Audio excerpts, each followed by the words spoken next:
Herkese merhaba. Bugün Kuzey Kıbrıs'ı ziyarete geldik. Burada kesersin, beni alırsın. Neredeyim? Bir şey yapmak istiyorum.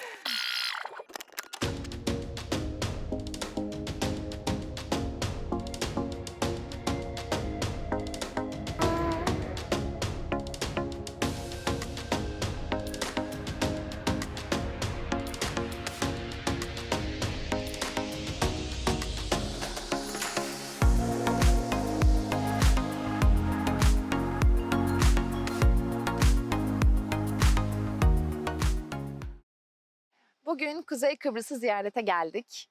Önümüzdeki birkaç gün için bazı planlarımız var. Şu an otelimiz Girne'ye bağlı. Bugün biraz dinleneceğiz. Yarın Girne'yi gezeceğiz. Girne merkeze gideceğiz. Girne Kalesi'ni göreceğiz. Barbados.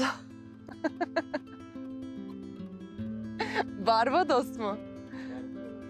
Barbaros değil. Bardobo. Tamam boş ver. Diğer gün Gazi Mausa'ya gitmeyi düşünüyoruz. Gitmek için aslında iki tane farklı yol var. Bir tanesi dağ yolu, Girne'den dağ yoluyla erişim sağlanıyor. Diğeri ise Lefkoşa üzerinden oluyor. Biz tura bağlı olarak geldiğimiz için direkt olarak tur aracıyla dağ yolundan ilerleyeceğiz.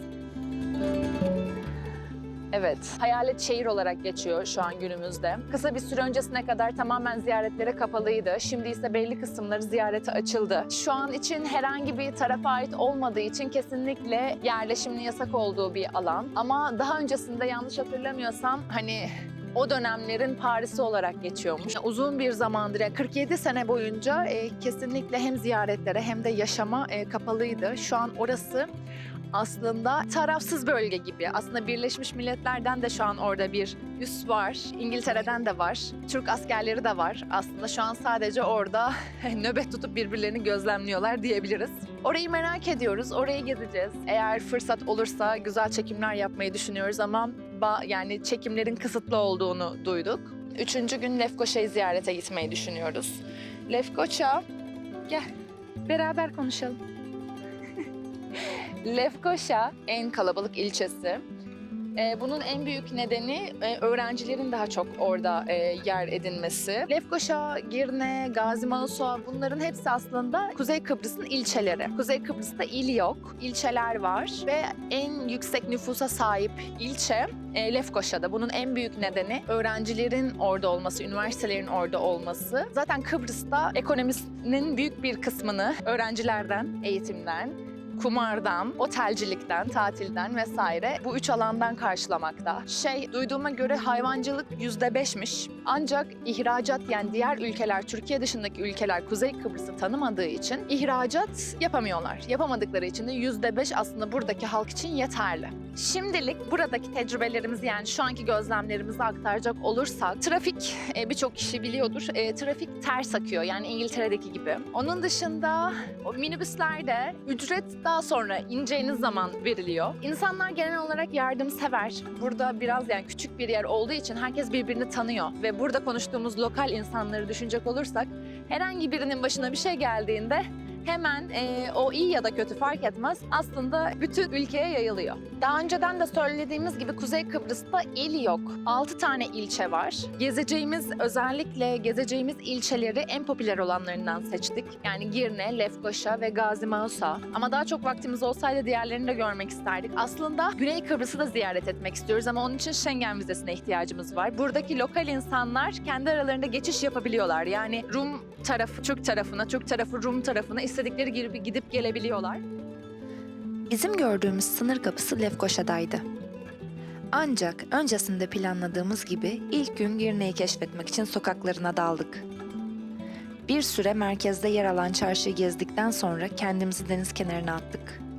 Güzel havanın da etkisiyle limanda yaptığımız keyifli yürüyüşün ardından küçük bir mola verip limandaki balıkçılardan birinde yemek yedik.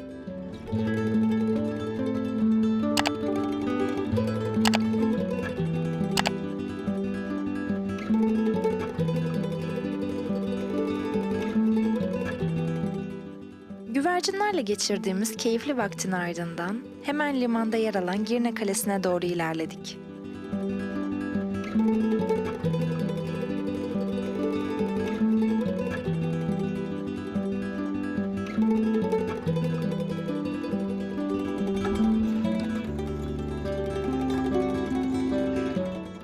Bizans, Fransız, Lüzünyan, Venedik, Osmanlı ve İngiliz medeniyetlerine ait izler adeta zaman tünelindeymişçesine hissetmemize neden oldu.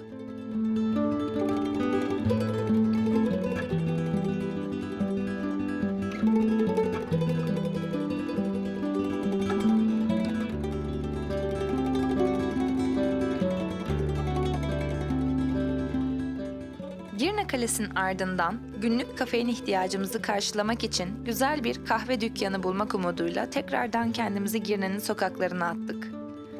Şanslıyız ki çarşıya varmadan hemen önce karşımıza çıkan bir kahve ve çikolata dükkanı gözümüze ilişti. Yaptığımız lezzetli seçimlerle birlikte kahvelerimizi yudumladık. Oldukça lezzetli olan kahvelerinden gerçekten memnun kaldık. Günaydın. İkinci gün erkenden merhaba deyip Gazi Mausa Kapalımaraş turu için yola çıktık. Burada hava öyle güzel ki harika bir uykunun ardından yeni güne tamamen hazırız. Yeşillerin ayrı bir yeşil olduğu yolları izlerken ilk durak olarak kendimizi Aziz Barnabas Kilisesi'nde bulduk. Harika bir doğanın içinde saklı kalmış bu yapı eski bir şapel, Aziz Barnabas'ın mezarı ve şimdilerde arkeoloji müzesi işlevindeki manastır odalarından oluşuyor.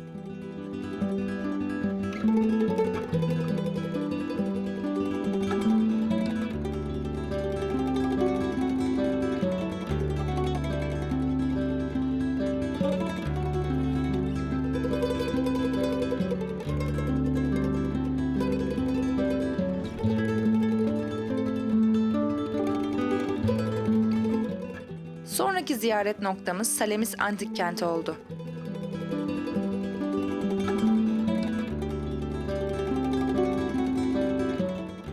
Milattan önce 11. yüzyıla kadar uzanan geçmişiyle bu antik kent oldukça büyüleyici.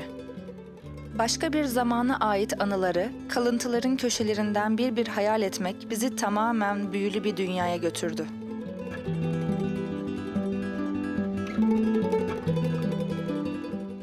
Salamis'in ardından merakla beklediğimiz Kapalımaraş yani Hayalet şehre ışınlandık. 1974'ten beri kapalı olan bölgenin bazı bölgeleri yakın zamanda ziyaretlere açıldı ve Kıbrıs ziyaretimizin bu döneme denk gelmesine çok sevindik. Kıbrıs harekatının ardından Kıbrıslı Rumlarca terk edilen bölge şimdilik boş, eski binalar, ıssız yollardan ibaret kalmıştır. Harekatın ardından askeri kontrolde kalmış bölge yerleşim ve iskana kapatılmıştır.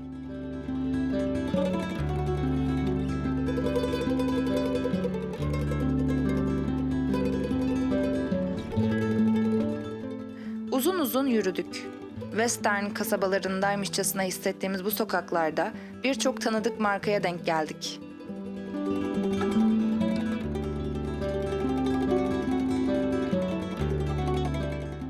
Barclays Bankası'na geldiğimizde bir detay çok ilgimizi çekti.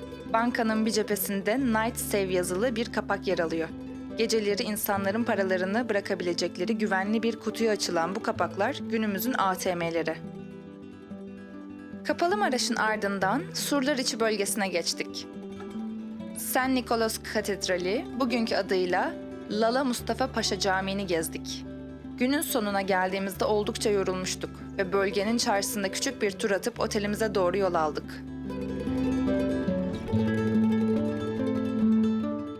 Yemekten önce deniz kenarında biraz yürüyüş yaptık ve kumlar üzerinde oturup denizi izledik. Şimdilik değerlendirecek olursak, favori günümüz Gazi Mausa Kapalımaraş günü oldu.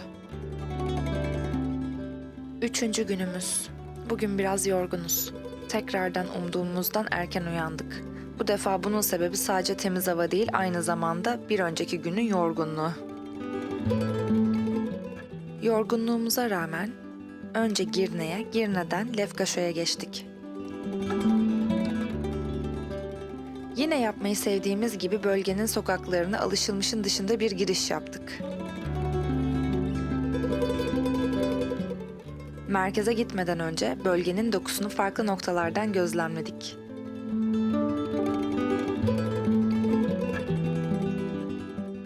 Dinlenmek için bu defa bulmakta hiç zorlanmadan bir kahve dükkanına gidiyoruz.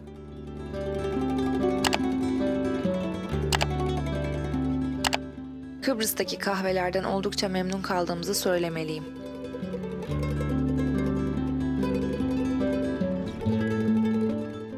Okay, we came to the last day now and we are in the room. So, how was your trip in general? All over. It was really lovely actually because weather is so good. Even every day we woke up at 6 a.m. or 7 a.m. between it. It is really, yeah, here is really good weather.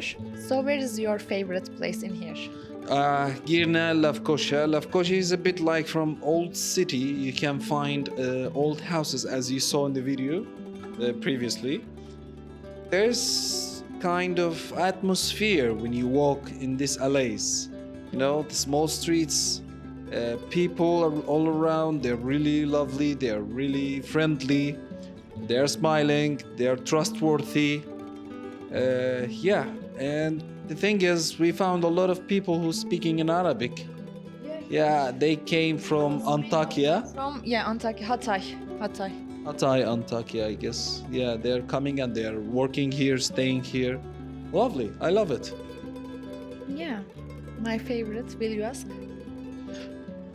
No. Okay, what's your favorite? Gazi Mausa, Selamis. This is the ghost. Before it, there was Okay. a church, Saint Barnabas.